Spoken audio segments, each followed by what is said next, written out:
Hi, people. Welcome to another episode with the Immigration Guide. It's your girl, Michelle. Thank you all for the likes, the encouragement. So, today we'll be talking about the new policy that was put in place by the Immigration Minister on March 19. That was yesterday, regarding international students and their spouses. Okay, so today we're going to be talking about that. And if we all know that on January 22nd, 2022, they introduced the department introduced several changes in Canadian International Student Program, where IRCC said that spouses of international students in undergraduate and college programs will no longer be eligible for an open work permit. Okay, so as of March 19, 2024, partners and spouses of international students are eligible for a spousal open work permit only if their sponsor is enrolled in a master's or a doctoral degree program at a university or a polytechnic institution in Canada. So it means that if you're a student or if you're planning to apply for an undergraduate program and you want to bring your spouses, you can no longer do that. Only those who are applying for a master's program or a PhD or a doctorate degree will be allowed to bring their spouses through an open work permit. So there are some exceptions for this spousal work permit, okay? So if your spouse or partner of undergraduate student, right? If you're enrolled in this profession or a degree program in a university, you're eligible to apply for the spousal visa.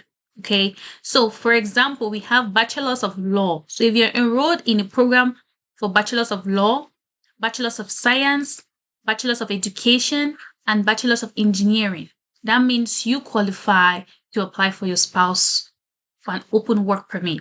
Okay. A spousal open work permit is a work permit that allows your spouse to relocate to Canada and apply for a job in Canada. Okay, your spouse can work for an employer without an issue. So make sure that if you're coming to Canada as a master's student or a PhD, you will qualify to apply for your spousal visa. But applied for graduate program, which is not amongst these exceptions, then you don't qualify to apply for a spousal open work permit. Okay, spouse and partners applying for an open work permit must provide documents that prove a relationship to the student and one document showing proof of their partner's enrollment in the degree. So it means that you have to show proofs that you're married to this person or you're common law. Okay, either you're married or you're in a common law. You have to prove that that relationship is true.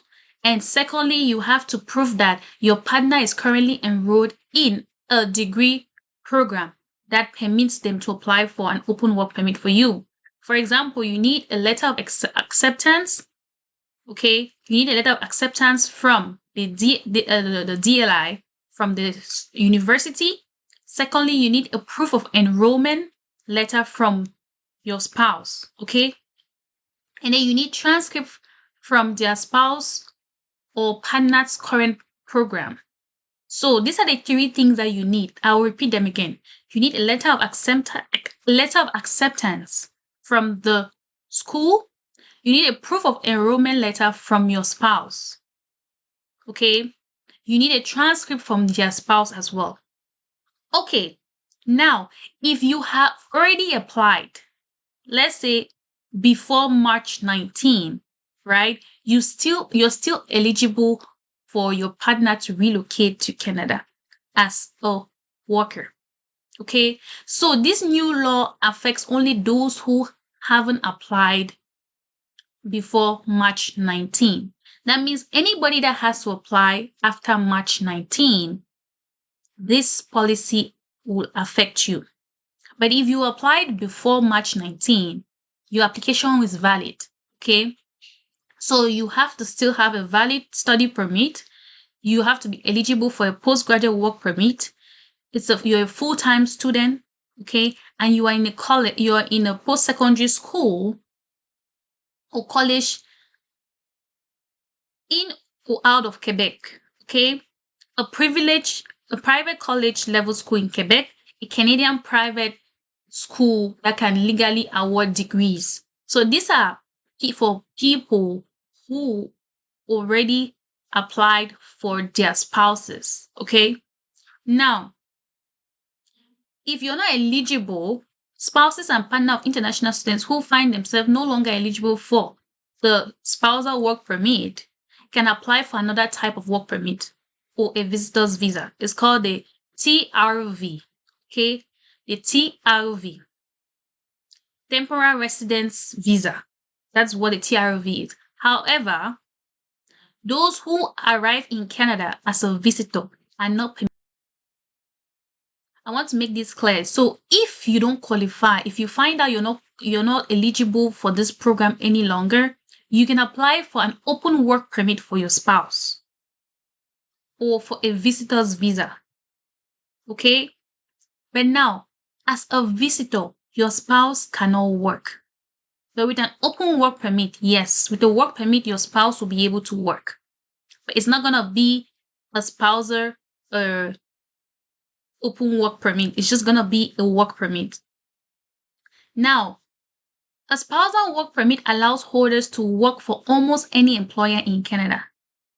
Okay, it also means to support IRCC to promote family reunification. So we all know how the government of Canada likes to reunite, family members, right? So this is a program that I'm sure a lot of people benefited from it, and a lot of people are gonna miss this opportunity. But I just want to explain to you that this policy affects those who are after March 19. So if you're applying for your spouse, if you're already in Canada, okay, and you're applying for your spouse, you cannot apply for your spouse any longer, because if you are not in a master's program or a PhD program, so if you're in a diploma college, you're in a college doing a diploma program and you haven't applied yet, you don't qualify anymore to apply for your spouse. So this is a new law that our IRCC updated, and it's good for us to all understand that this program, the laws, right, that governs the country. So my advice to you is, please make sure that you go through these requirements. You can check it on their website, and information is right there, and make sure you know that you qualify or you don't qualify. So like I said, if you're a master's student, if you're a PhD student, you can apply for a spousal open work permit for your spouse. They're going to give your spouse a 3-year work permit, and that permit will be able to work for any employer. But if you don't qualify, you cannot apply for a spousal open work permit. You're just going to apply for a regular work permit or a visitor's visa. So I hope this video will help you get yourself and know exactly what the opportunity you have. So that's just what I wanted to make you guys understand today. And in addition to that, I want to talk about the 2 programs that were launched on March 6th, which is the rural area community program and the Francophone minority community program. These are 2 programs that were launched by the minister on March 6th. These are 2 good programs that I think a lot of people should take advantage of. We know that Canada is getting very saturated. There are no jobs. There are no houses. People are living on the street. But with this program, it can help you get your permanent residence as quickly as possible. So if you're someone who is planning on relocating to Canada, please target rural areas, okay? The rural areas have a new pathway where they can give you permanent residence. Okay. This is just to ensure that the rural communities continue to have the ability to access programs that address labor shortage and help local businesses find the workers they need. It will provide a pathway to permanent residence for newcomers who can help to overcome critical labor job shortage and want to live a long term in that area. So know that every province has its rural areas. Okay, you can check on the government website. You will see the communities who have registered for this program. Not all communities are allowed to register for the program. So you can go through and look at the communities and see if you can apply for a job in that community. To be very honest with you, this is a great move for everybody, for anybody who wants to get a permanent residence in Canada as quick as possible. Try to go to the rural areas. This is a new pathway to permanent residence. You just need a job in that community. Okay, you just need a job in that community. Secondly, is the Francophone Community Immigration Pilot Program. And this pilot will focus in increasing the number of French-speaking newcomers into the Anglophone community. That means it is out of Quebec. Okay, it will help to ensure the economic development of the Francophone minority communities. So, if you know that you are able to express yourself in French, you don't necessarily need to speak French very well. This program is for you. Target these communities. We have Whitehorse, we have Yukon. Whitehorse is in Yukon. We have the Yukon province. We have the New Brunswick province. These are provinces that are really encouraging people to come. We have Nova Scotia. Make sure you look at these provinces and see how you can go there and get your permanent residence. The goal for everybody is to be able to get your permanent residence. So I just want to wish you all the best, and I hope that this video will help you in deciding on how or where you can go when you come to Canada to get your permanent residence. So please, guys, if you have any questions, don't hesitate to contact me, send us a message, or leave a comment, and we will try our best to help you. Please share this information. Information is key. Once you don't have information, you might not be able to get a solution to your problem. So we are here to guide you, give you our own experiences, but just know we are not immigration consultants, okay?